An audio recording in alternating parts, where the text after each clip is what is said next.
मकर लगन के चार्ट में हम चर्चा करेंगे इस वीडियो में शनि केतु और चंद्र के कंजक्शन के लिए। तो सबसे पहले शुरुआत करेंगे प्रथम भाव से।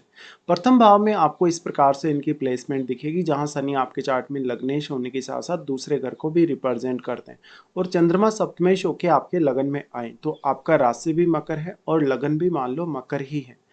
देखिए, ऐसे केस में सर्वप्रथम आपको ध्यान देना होगा शनि पर, क्योंकि अगर शनि वक्री होंगे उस केस में ये शनि केतु के साथ मिलकर वैराग्य योग बना रहे, तो फिर वैराग्य का जो प्रभाव है या इस युति का जो प्रभाव है वो आपके ऊपर बहुत ही ज्यादा दिखेगा।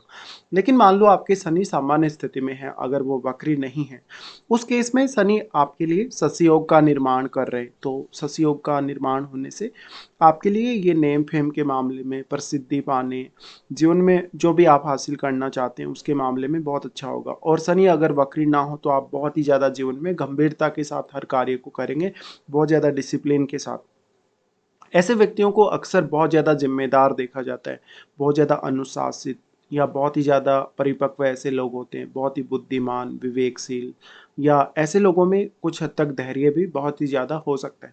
बट अगर शनि यहाँ वक्री हो गए उस स्थिति में सारी की सारी जो कंडीशन है लगभग बदल जाएगी, क्योंकि शनि वक्री होने के केस में फिर आपके 12वें घर की तरफ मूव कर रहे हैं और केतु का मूवमेंट ऑलरेडी आपके 12वें घर की तरफ ही है। ऐसे में आपको देखना होगा इनमें से क्या कोई आपके 12वें घर के क्लोज है। अगर 12वें घर के क्लोज है तो फिर ये आपको मोक्ष की तरफ लेकर जाएगा और 12वें घर से जुड़े हुए कार्यों या निर्णयों पर भी इसका प्रभाव अवश्य ही आपको नजर आएगा। यहाँ पे शनि आपके चार्ट में दूसरे घर के भी लॉर्ड हैं, तो शनि का वक्री होना बहुत ही ज्यादा इंपॉर्टेंट है आपके दूसरे घर से संबंधित निर्णयों और कार्यों के लिए। मान लो आपका शनि सामान्य स्थिति में है, उस केस में आप अपने परिवार की जिम्मेदारियों को भी पूरा करते हुए दिखेंगे, अपनी स्वयं की जिम्मेदारियों के साथ साथ। साथ ही शनि अगर वक्री ना हो तो ऐसा जातक अपने परिवार के साथ भले ही थोड़े मतभेद जरूर रखेगा, लेकिन वो परिवार में हो सकता है बहुत ज्यादा पैसा अर्न करने वाला हो। जातक कहीं ना कहीं अपनी जिम्मेदारियों को समझने के साथ साथ परिवार की जिम्मेदारियों को भी बहुत ही अच्छे से निभाता हो। जातक अपने खुद के प्रयासों से, अपने खुद के अनुशासन से कहीं ना कहीं जीवन में जो कुछ भी पाएगा वो उसको हासिल होगा। लेकिन देखिए, जो कैप्रिकॉर्न साइन का जो शनि होता है वो बहुत ही ज़्यादा रिजिड बनाता है, बहुत ही ज़्यादा अनुशासित या मेहनती काफ़ी ज़्यादा बनाता है, लेकिन कभी कभी उस तरीके के परिणाम आपके लिए होते नहीं है जिस तरीके के परिणाम वास्तव में होने चाहिए या जितनी आपकी मेहनत है। शनि अगर मान लो वक्री होंगे उस केस में जो चंद्रमा है उन पर भी काफ़ी ज़्यादा प्रभाव पड़ेगा, क्योंकि चंद्रमा काफ़ी ज़्यादा सॉफ्ट है। ऐसे में फिर आध्यात्म की तरफ मोड़ने या मोक्ष की तरफ मोड़ने की संभावना आपके लिए काफ़ी प्रबल होगी। अगर ऐसे कंजक्शन को बृहस्पति जैसे ग्रह से अगर एस्पेक्ट मिल जाता है, दृष्टि मिल जाती है, तो ये कंजक्शन आपकी काफ़ी फेवर में काम कर सकता है। ऐसा कंजक्शन है तो जातक की इंट्यूशन पावर बहुत ही ज़्यादा स्ट्रांग होगी। जातक कहीं ना कहीं जो भी जीवन में कुछ सीखेगा, जो भी कुछ नया करने की कोशिश करेगा, जातक हो सकता है उससे बहुत जल्दी ऊब जाए। जातक को सांसारिक रूप से जो भौतिक सुख है या जो सांसारिक जगत है उसमें हो सकता है उतनी ज़्यादा रुचि ना हो। ऐसे केस में आपको स्वयं पर ज़्यादा से ज़्यादा ध्यान देने की आवश्यकता है। हो सकता है कि आपका जो व्यवहार है दूसरों के साथ, आपका जो कन्वर्सेशन है वो बहुत ही ज़्यादा मैच्योरिटी के साथ सामने आता है। लेकिन ऐसे व्यक्ति थोड़े से इंट्रोवर्ट हो सकते हैं, थोड़े से साई नेचर के हो सकते हैं। अगर चंद्रमा केतु के ज़्यादा क्लोज है या फिर चंद्रमा शनि के ज़्यादा क्लोज है, इसमें भी बहुत बड़ा फर्क है, क्योंकि शनि चंद्रमा के साथ मिलकर विष दोष का निर्माण कर रहे हैं और केतु चंद्र के मिलने से यहाँ ग्रहण दोष का निर्माण हो रहा है। लेकिन जब हम शनि चंद्र कंजक्शन को एक तरफ करके देखते हैं और केतु चंद्र कंजक्शन को जब हम एक तरफ करके देखते हैं तो यहाँ बहुत ही बड़ा डिफरेंस नजर आता है। देखिए, शनि चंद्र कंजक्शन होने के केस में जातक बहुत ही लंबे समय तक सोचता रहता है, विचार करता रहता है, लेकिन वो बहुत जल्दी किसी भी डिसीजन तक पहुंच नहीं पाता, या वो डिसीजन तक पहुंचता भी है तो वो अपने निर्णय की प्रक्रिया को स्लो कर देता है या एकदम से निर्णय लेना बंद कर देता है, एकदम से स्टॉप हो जाता है। ऐसे में जातक को काफ़ी ज़्यादा समय लग सकता है किसी भी विचार पर कार्य करते हुए, निर्णय पर कार्य करते हुए या सोचते हुए या फाइनल डिसीजन लेते हुए। ऐसे में उस जातक के कार्यों में बाधाएं आ सकती हैं, बहुत ही ज़्यादा डिले हो सकता है। लेकिन मान लो आपका केतु चंद्र कंजक्शन है, केतु चंद्र कंजक्शन होने के केस में डिफिकल्टी और भी ज़्यादा बढ़ सकती है, क्योंकि आपको ऑलरेडी पता है कि केतु लगन में है और लगन की सारी एनर्जी को केतु अपने आप में समाहित कर रहे हैं। अगर शनि आपके वक्री हो गए तो शनि की एनर्जी पर भी केतु का इस प्रकार का प्रभाव पड़ेगा, लेकिन क्योंकि चंद्रमा काफी ज्यादा सॉफ्ट है, ऐसे में जो केतु का प्रभाव चंद्रमा पर है, चंद्रमा का सारा एनर्जी केतु अपने में समाहित कर रहे हैं, तो ऐसा जब तक फिर अपने इमोशन से, अपनी फीलिंग से काफ़ी ज़्यादा डिटेच हो जाएगा। जब तक अपनी फीलिंग्स को कभी कभी समझ नहीं पाएगा वो बहुत ज़्यादा घबरा जाएगा या अपने आप से, अपनी फीलिंग से डिटैच होने के कारण वो स्वयं को समझने में बहुत ही ज़्यादा देरी कर देगा। ऐसे जातक वास्तव में बहुत ज़्यादा घबराहट महसूस कर सकते हैं, कोई भी निर्णय लेते हैं तो वो बहुत ही ज़्यादा ओवरथिंकिंग का सामना कर सकते हैं। ऐसे केस में जातक के मन में कहीं न कहीं थोड़ी ड्युअलिटी सी उत्पन्न हो जाती है, वो कौन-सा निर्णय ले, कौन-सा निर्णय नहीं ले, कभी-कभी बहुत सारे ऑप्शंस भी आपके सामने हो सकते हैं। हालाँकि ऐसे जातकों का इंट्यूशन पावर अच्छा हो सकता है, उनको ज्ञान बहुत अच्छा हो सकता है, उनमें विद्वता बहुत अच्छी हो सकती है, लेकिन ऐसे जातक फिर अच्छे से निर्णय ले नहीं पाते इसके बावजूद भी। तो ऐसे जातकों का जो व्यवहार है, ऐसे जातकों का जो पर्सनैलिटी का जो प्रभाव है, वो काफ़ी स्ट्रॉन्ग पड़ता है दूसरों पर और थोड़े अजीब तरीके के व्यवहार वाले ऐसे व्यक्ति हो सकते हैं। ऐसे व्यक्ति अपने जीवन में बहुत ही जल्दी स्ट्रेस का सामना करेंगे या कोई भी प्रतिक्रिया जब भी वो देंगे, तो उससे वो दूसरों को बहुत तेज़ी से प्रभावित करते हैं। चंद्रमा यहाँ सप्तमेश होने और सप्तम भाव में राहु के होने से ये कंजक्शन आपकी मैरिड लाइफ या रिश्तों में आपको बहुत ज़्यादा डिस्टर्बेंस दे सकता है। चंद्रमा माता जी के भी कारक हैं। माता जी के कारक होने की वजह से अब इस बात की काफ़ी ज़्यादा संभावना है कि आपका मदर के साथ काफ़ी मतभेद हो सकता है। मदर के साथ स्टार्टिंग में आपको अटैचमेंट बहुत अच्छी रहेगी, लेकिन आपको हो सकता है छोटी उम्र में ही घर से दूर होना पड़े या परिवार से दूर जाना पड़े। आपकी स्वयं की एजुकेशन या करियर पर्पज़ से आपको घर से दूर जाना पड़े। ऐसा कंजक्शन हालांकि आपको विदेश ले जा सकता है, विदेश में इवन सेटल भी कर सकता है। शनि चंद्र कंजक्शन या केतु चंद्र कंजक्शन की खास बात यह भी है कि ऐसा जातक कहीं ना कहीं एक ही पर्टिकुलर विषय पर बहुत लंबे समय तक विचार कर सकता है। ओवर थिंकिंग भी वो बहुत ज़्यादा करता है हालांकि, तो इससे थोड़ा स्ट्रेस या एंग्जाइटी भी डेवलप होती है। ऐसे जातक वास्तव में अपने कार्य क्षेत्र में लगातार कुछ ना कुछ बदलाव करते रहेंगे, वो बहुत ज़्यादा असहज महसूस करेंगे। तो ऐसे जातकों का किसी भी एक विचार पर टिकना, एक निर्णय पर टिकना काफ़ी ज़्यादा कठिन होगा। ऐसे जातकों का जो रुझान है ज्योतिष की तरफ, तंत्र मंत्र की तरफ, रिसर्च की तरफ या अकल्ट साइंस की तरफ काफ़ी ज़्यादा हो सकता है। ऐसे जातकों में छुपी हुई प्रतिभा बहुत ही ज़्यादा हो सकती है।